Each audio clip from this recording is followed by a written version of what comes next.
할렐루야. 오늘도 말씀을 시작한 여러분 사랑을 축복합니다. 말씀 붙드시고 생명의 삶을 사시기 바랍니다. 창세기 37장 18절부터 36절까지 교독하도록 하겠습니다.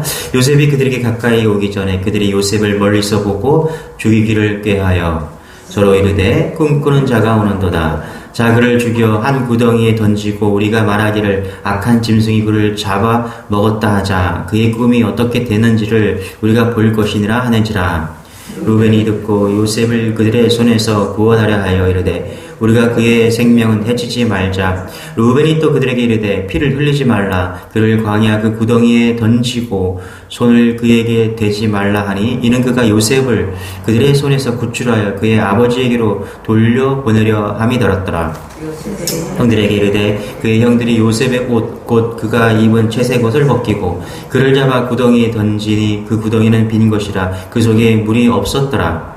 그들이 앉아 음식을 먹다가 눈을 들어본즉 한 무리의 이스마엘 사람들이 오는데 그 낙타들의 향품과 유황과 물약을 싣고 애굽으로 내려가는지라. 유다가 자기 형제에게 이르되 우리가 우리 동생을 죽이고 그의 피를 덮어둔들 무엇이 유익할까? 자 그를 이스마엘 사람들에게 팔고 그에게 우리 손을 대지 말자. 그는 우리의 동생이요 우리의 혈육이니라 하매 그의 형제들이 청종하였더라. 그때 미디안 사람 상인들이 지나가고 있는지라 형들이 요셉을 구덩이에서 끌어올리고 은 20에 그를 이스마엘 사람들에게 팔매 그 상인들이 요셉을 데리고 애굽으로 갔더라.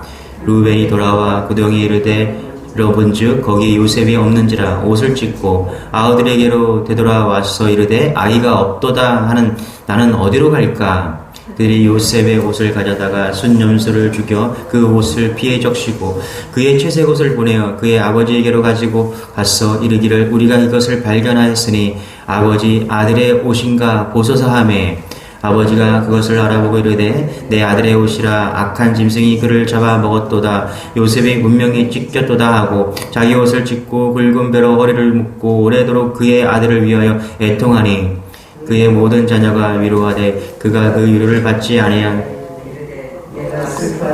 서울로 내려가 아들에게로 가리라 하고 그의 아버지가 그를 위하여 울었더라. 같이 시작. 그 미디안 사람들은 그를 애굽에서 바로의 신하 친위대장 보리발에 팔았더라.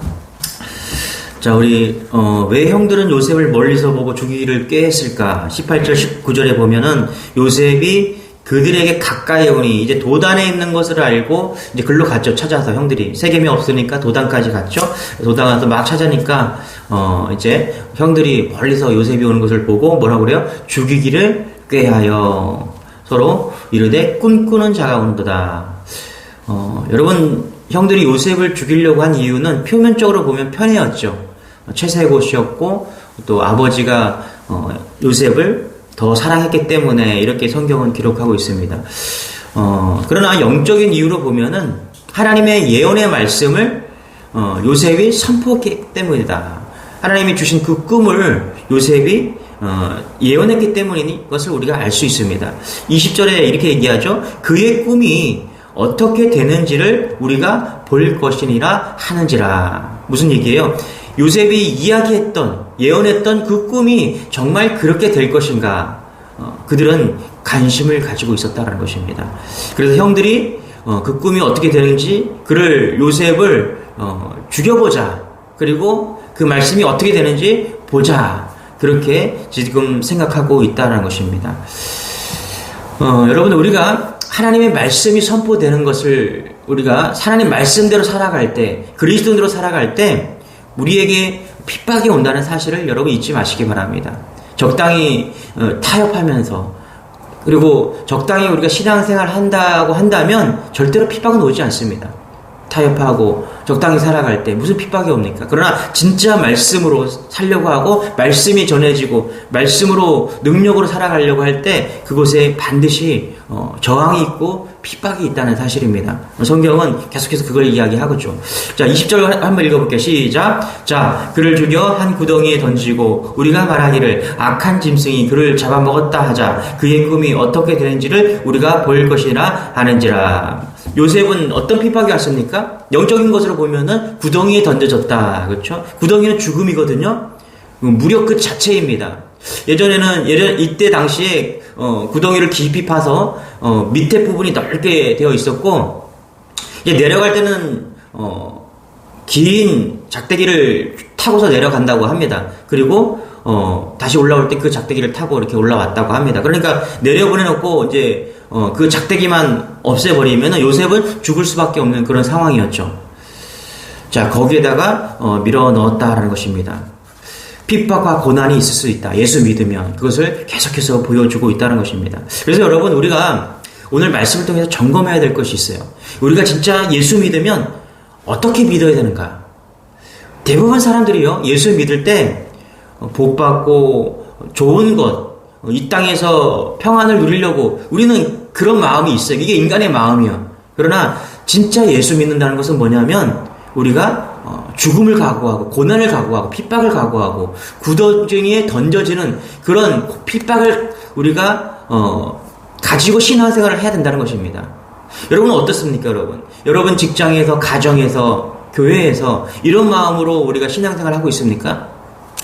예레미야 선지자 또 구덩이에 던졌었습니다. 예레미야 38장 6절에 보면 제가 읽어드릴게요. 그들이 예레미야를 끌어다가 감옥들에 있는 왕의 아들 말기야의 구덩이에 던져 넣을 때 예레미야를 줄로 달아내렸는데 그 구덩이에는 물이 없고 진창뿐이므로 예레미야가 진창 속에 빠졌더라. 그렇죠. 예레미야도 구덩이에 던졌어요. 왜 던졌습니까? 사람들이 예레미야의 말씀 때문에 그렇습니다. 예언한 말씀, 하나님의 말씀이 선포될 때 듣기 싫고 사람들이 저항했죠. 결국은 예레미야를 구덩이에 던지는 일까지 벌어졌다는 것입니다. 여러분, 사도행전 21장에 보면 사도 바울이 아시아에서의 복음을 마쳤습니다. 그리고 사도 바울은 복음을 전도하기 위해서 어디로 갑니까? 예루살렘으로 다시 돌아가려고 합니다. 여러분, 예루살렘이라는 곳은 유대인들이 주류를 이루고 있었어요. 그래서 사도 바울이 예루살렘으로 돌아간다는 것은요, 유대인들에게 다시 해를 당하고 핍박을 당한다는 것을 의미합니다. 그래서요, 사도 바울을 아끼던, 그를 사랑하던 성도들은요, 사도 바울이 예루살렘으로 가는 것을 원하지 않았어요. 가지 말라고 만류를 합니다. 그럼에도 불구하고 사도 바울은 유대인들이 있는 예루살렘으로 향하는 것이죠. 왜 그랬습니까, 여러분? 복음을 전하기 위해서입니다. 사도 바울은 핍박을 두려워하지 않고요, 핍박 속으로 간 것이죠. 여러분, no cross, no crown이라는 말이 있습니다. 십자가 없이는 영광이 없는 겁니다. 우리는 이 땅에서의 그 삶 가운데 영광을 위해서 바라는 사람들이 아닙니다. 우리가 신앙생활을 하는 것은 주의 영광입니다. 이 땅이 아니라 천국에서 영광이죠. 잊지 마십시오. 우리가 오늘도 신앙생활하고 오늘도 가족을 위해서, 직장을 위해서 그 속에서 우리는 죽어야 됩니다. 핍박을 받아야 돼요. 내가 늘 평안하고 늘 기쁨이 있다? 정말 그것은 영적인 평안과 기쁨이 되어야 된다는 것입니다. 우리 한번 다시 한번 고민하고 다시 한번 우리가 신앙이 무엇인지 짚어야 됩니다. 예수님과 정말 핍박과 고난의 길을 가려고 우리가 신앙생활을 하고 있는지 우리는 다시 제자도의 길을 살펴야 한다는 것입니다. 여러분, 오늘 다시 그 마음이 우리 안에 불일 듯이 일어나길 소망합니다. 주님이 가신 그 십자가의 길을 나도 간다는 그 고난의 길, 핍박의 길, 말씀이 전한 곳에 반드시 핍박이 있는데 그 길을 우리가 가야 된다는 그 사실을 다시 잊지 않는 우리가 되기를 소망합니다. 23절부터 25절 같이 한번 읽어볼게요. 시작. 요셉이 형들에게 이름해 그의 형들이 요셉의 옷 곧 그가 입은 채색 옷을 벗기고 그를 잡아 구덩이에 던지니 그 구덩이는 빈 것이라 그 속에 물이 없었더라. 그들이 앉아 음식을 먹다가 눈을 들어본즉 한 무리의 이스마엘 사람들이 길리앗에서 오는데 그 낙타들의 향품과 유황과 몰약을 싣고 애굽으로 내려가는지라. 창세기 42장 21절에 보면 제가 읽어드릴게요. 그들이 서로 말하되 우리가 아우의 일로 말미암아 범죄하였도다. 그가 우리에게 애걸할 때에 그 마음의 괴로움을 보고도 듣지 아니하였으므로 그 괴로움이 우리에게 임하도다. 여러분, 오늘 말씀, 그 형들이 요셉을 구덩이에 던지잖아요. 그렇죠? 그때 괴로움을 창세기 42장 21절에 보면은 듣고도 요셉의 괴로움을 듣고도 우리는 아무런 것들 하지 않았다라고 이야기를 합니다. 요셉이 구덩이에 그렇게 살려달라고 외쳤는데도 불구하고 형들은 대답하지 않았다는 것을 창세기 42장 21절에 고백하고 있는 것이죠. 하늘 향해 형들을 부르고 또 부르기 시작했을 것입니다. 옷이 벗겨지고 두려움이 임했겠죠. 요셉은 형들에게 살려달라고, 용서해달라고 그렇게 외쳤을 것입니다. 그런데 형들은 그 요셉의 울부짖음에 응답하지 않고 어떻게 했다라고 이야기를 합니까? 오늘 말씀해 보니까 그들은 뭘 했다고 그래요? 밥을 먹었다. 음식을 먹다가 25절에 보니까 그들이 앉아 음식을 먹다가 이렇게 이야기합니다. 아주 경악할 노릇이죠. 정말 어떻게 이렇게 할 수 있을까 그런 생각을 좀 해보게 됩니다. 여러분 우리의 울부짖음에 때로는 내 가족이 듣지 못할 때도 있죠. 때로는 우리 내 주위의 사람들이 나의 울부짖음과 나의 고난에 듣지 못할 때가 있습니다. 내가 손 내밀고 나의 가슴이 메어지고 눈물이 흐르고 그래서 사람들에게 도움을 구하고 그럴 때 사람들은 듣지 못할 때가 많습니다. 그러나 여러분 잊지 마세요. 하나님은 우리의 울부짖음에 들으시는 분이십니다. 지금 형들은 요셉의 부르짖음에 듣지 않았어요. 외면했죠. 밥을 먹고 그렇게 외면했습니다. 그러나 오늘 말씀을 통해서 우리는 알게 됩니다. 그들은 듣지 않았지만 하나님은 요셉의 그 부르짖음에 응답하고 또 들으셨다는 사실을 우리는 잊지 않는 여러분 되시길 소망합니다. 혹시 오늘 예배 드리는 오늘 말씀을 듣는 여러분 중에서 내가 구덩이에 빠졌다.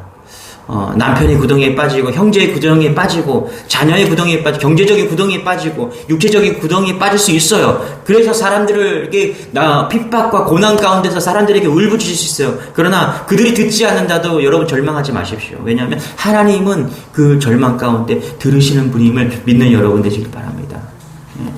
저는 이 형들이 참 어떻게 이렇게 할 수 있을까 그런 생각을 해봤습니다. 어떻게 동생을 구덩이에 빠뜨리고 죽일 생각을 하고 그들이 앉아서 밥을 먹을 수 있을까? 아마 이 밥도요. 아마 요셉이 엄마가 아마 싸주지 않았겠습니까? 오랫동안 그 양치러 가 있는 형들을 위해서 이 반찬을 가지고 가서 주어라. 그래서 형들에게 맛있는 반찬을 주어라. 오랜만에 고기 반찬을 가지고 가지 않았겠습니까? 아마 뭐 추측이긴 하지만 이 형들이 요셉이 가지고 온 맛있는 그 반찬을 가지고서 식사를 하고 있지 않았겠습니까? 근데 어떻게 울부짖음 가운데 식사를 하고 있나 이런 생각을 해보죠. 이 식사 모습을 좀 상상하고 묵상하면서 나중에 여러분 요셉이 형들에게 식탁을 베풀어 주죠. 창세기 43장 30절부터 제가 읽어드릴게요.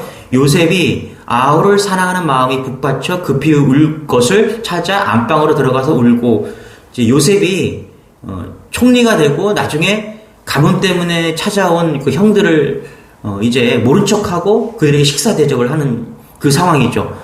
창세기 43장 31절 얼굴을 씻고 나와서 그 정을 억제하고 음식을 차리라 하매 그쵸 식사 대접을 하는 장면입니다. 그들이 요셉에게 따로 차리고 그 형제들에게 따로 차리고 그와 함께 먹는 애굽 사람에게도 따로 차리니 애굽 사람은 히브리 사람과 같이 먹으면 부정을 입었음이라. 그들이 요셉 앞에 앉되 그들의 나이에 따라 앉히게 되니 그들이 서로 이상히 여겼더라. 요셉이 형들을 음식을 이제 먹을 것을 찾으러 온 그 형들에게 뭐를 해요?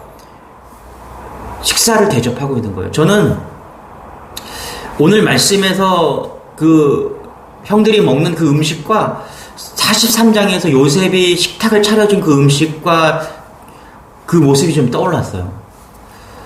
여러분, 요셉이 베푼 형들을 위해서 베푼 그 식탁은 구원의 식탁입니다.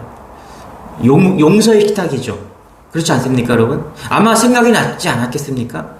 자기를 구덩이에 던져놓고 형들이 위에서 밥을 먹는 그런 모습을 통해서 얼마나 상처가 되었겠습니까? 아마 하나님이 개입하지 않았다면 요셉은 인간적으로 형들을 용서하지 않았을 것입니다. 그런데 요셉은 이야기하죠. 고백합니다. 뭐라고요? 하나님이 먼저 나를 보냈다. 그렇죠? 그래서 내가 믿음으로 형들을 용서할 수 있다는 거예요. 믿음으로 구원의 식탁을 베풀 수 있다는 것입니다. 용서의 식탁을 베풀 수 있었다는 것이죠. 여러분, 우리는요, 십자가 없이는요, 신앙생활을 할 수가 없는 사람들입니다. 우린 십자가 없으면요, 요셉이 베풀었던 그 구원의 식탁을 베풀 수 없는 사람들이 우리라는 것을 잊지 마시기 바랍니다. 그래서 날마다 십자가가 필요하고요, 날마다 주님과 동행한 필요한 것입니다. 오늘도 우리가 말씀을 들어야 되고 말씀을 새겨야 되는 이유는 분명해요. 예수의 십자가 은혜가 필요한 거예요. 그래서 우리가 세상 그들을 향해서, 우리를 핍박하고 우리와 함께 다른 뜻을 가지고 있는 그들을 향해서 구원의 식탁, 용서의 식탁을 베풀 수 있는 이유가 오직 예수의 마음이 있어야 된다는 것입니다. 그렇지 않고서는 우리는 십자가의 길을 갈 수가 없는 것입니다. 여러분, 오늘도 주님이 여러분과 함께 하기를 소망합니다. 24절에 이렇게 얘기합니다. 그를 잡아 구덩이에 던지니 그 구덩이는 빈 것이라. 아멘. 그 속에 물이 없었더라. 물이 있어야 돼요, 여러분. 구덩이에 던져졌어요. 그러면 죽어야 되거든요. 물에 빠져서 죽어야 돼요. 그런데 그 빈 구덩이에 물이 없었더라. 그렇죠? 여러분, 우리는 이 말씀을 통해서 우리는 깨닫게 되죠. 하나님이 개입하셨다. 할렐루야. 우리가 예수 믿고 구원의 길을 갈 때, 믿음으로 복음을 전파하면서 그렇게 나아갈 때, 여러분 한 가지 깨달아야 됩니다. 하나님께서는 우리에게 빈 구덩이를 예비하고 있다는 사실입니다. 할렐루야. 좋으신 하나님이에요. 비록 우리가 믿음으로 살아갈 때 고난에 빠져서 구덩이에 던져지는 그런 어려움을 만나고 고난을 만난다고 할지라도 낙심하지 마십시오. 하나님께서는 여러분 빈 구덩이를 예비하고 있다는 사실을 믿는 여러분 되시길 바랍니다. 그래서 어떻게 해요? 항상 승리할 수 있다는 것입니다. 여러분 이걸 놓치지 않는 여러분 되시길 바랍니다. 십자가는요, 크로스입니다. 크라운입니다. 영광입니다, 여러분. 주의 영광이 드러나는 일들이 반드시 있다는 사실을 여러분 잊지 마시기 바랍니다. 그래서 우리가 지금 삶이 고단하고 또 구덩이에 빠졌다고 한들 하나님께서는 반드시 건져주시고 우리의 울부짖음에 응답한다는 사실을 놓치지 않는 여러분 되시길 바랍니다. 어떻게 빈 구덩이가 자신이 깨어지는 자리가 될 수 있을까? 그것은 다른 것이 아니라 여러분 하늘을 바라보는 것이죠. 요셉이 구덩이에 던져졌어요. 그가 할 수 있는 일이 무엇이었을까요? 하늘을 바라보는 것이죠. 그렇죠? 고개를 들어서 하늘을 바라보는 것. 구덩이에 빠진 요셉을 좀 상상해 봤어요. 여러분 어떻게 얼마나 절망적인 그 상황 속에서 앞뒤 옆이 다 막힌 그런 상황 속에서 요셉이 할 수 있는 일은 무엇이었을까? 하늘을 바라보는 거죠. 그것이 상징하는 것이 뭐예요? 우리가 예수를 바라봐야 된다는 것이죠. 저는 처음에 예수 믿으면요, 일이 잘 풀리고 내 인생이 정말 잘 될 줄 알았어요. 그런데 성경을 보니까 그렇지 않다라는 거예요, 여러분. 예수를 알아가면 알아갈수록 그렇지 않다라는 거예요. 여러분 마태복음 14장에 보면은 제자들이 복음을 전하러 가다가 풍랑을 만나는 일이 벌어집니다. 그 말씀을 통해서 우리가 깨닫는 것이 뭐예요? 복음을 전하러 가는 그 제자들도 예수님도 풍랑을 만난다는 사실이잖아요. 여러분 고난을 피해갈 수 있는 사람은 없습니다. 우리 이 땅에 살아가면서요, 우리가 이 땅에서 고난을 피할 수 있다고 생각하지 마십시오. 그러나 그 고난 가운데 함께 하시는 주님이 계십니다. 또 그 고난을 풍랑을 잔잔케 하시는 그 예수님이 우리와 함께 하신다는 사실을, 그래서 우리가 바라봐야 될 대상은 예수 그리스도라는 사실을 놓치지 않은 여러분 되시길 바랍니다. 39장 2절에 보면 이렇게 얘기합니다. 여호와께서 요셉과 함께 하심으로 그가 형통한 자가 되어 그의 주인 애굽 사람의 집에 있으니. 그렇죠? 하나님을 바라보고 하나님을 바라보면요, 하나님이 요셉과 함께 하셨듯이 우리가 주님을 바라보면 주님이 우리와 함께 하신다는 사실을 늘 잊지 않은 여러분 되시길 축원합니다. 그럴 때 더 놀라운 또 해결됨이 있고 파도가 잠잠해 지고 구원받는 역사가 우리 삶 가운데 나타난다는 사실이죠. 이것이 얼마나 감사한 일인지 모릅니다. 우리 29절부터 한번 또 읽어볼까요? 같이 시작. 루벤이 돌아와 구덩이에 이르러 본즉 거기에 요셉이 없는지라 옷을 찢고 아우들에게로 들어가서 이르되 아이가 없도다. 나는 어디로 갈까? 그들이 요셉의 옷을 가져다가 순염소를 죽여 그 옷을 피에 적시고 그의 채색 옷을 보내어 그의 아버지에게로 가지고 가서 이르기를 우리가 이것을 발견하였으니 아버지 아들의 옷인가 보소서 하매. 그렇죠? 여러분 이 말씀을 읽을 때 무엇이 떠오릅니까? 여러분 그것이 떠오르지 않습니까? 야곱이 형 에서를 속일 때, 그렇죠?